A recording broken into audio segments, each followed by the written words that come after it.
মাঝ নদীতে কালবৈশাখীর তাণ্ডবে শান্ত নদী মুহূর্তেই হয়ে উঠেছিল ভয়ঙ্কর। আর তার মাঝে জীবন মৃত্যুর সন্ধিক্ষণে ছিল শতাধিক যাত্রী। ঝড়ের কবলে পড়ে চরে আটকে যাওয়া দুটি লঞ্চে শুরু হয়েছিল বাঁচার আর্তনাদ।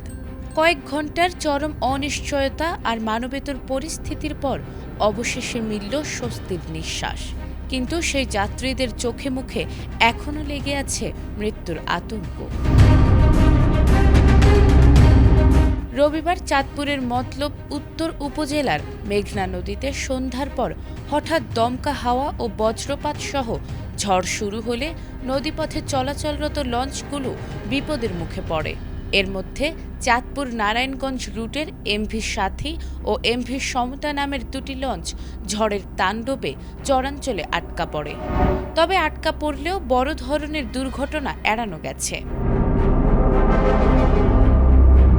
স্থানীয় সূত্রে জানা গেছে, বিকেল 4টার দিকে চাঁদপুর থেকে ছেড়ে আসা এমভি সাথী লঞ্চটি বাহাদুরপুর চরের কাছে প্রবল ঝড়ে পড়ে নিয়ন্ত্রণ হারায়। এ সময় লঞ্চটির পাখার সঙ্গে কারেন্ট জাল জড়িয়ে গেলে চালক দ্রুত সিদ্ধান্ত নিয়ে লঞ্চটি চরে তুলে দেন। পরে যাত্রীদের স্থানীয় ট্রলারের মাধ্যমে নিরাপদে তীরে পৌঁছে দেয়া হয়। অন্যদিকে বিকেল 5টা 20 মিনিটে ষাটনল ঘাট থেকে ছেড়ে যাওয়া এমভি সমতা লঞ্চটিও বৈরী আবহাওয়ার কবলে পড়ে। শতাধিক যাত্রী নিয়ে লঞ্চটি ষাটনল ও গজারিয়ার সল্লানি চর সংলগ্ন এলাকায় আটকা পড়ে।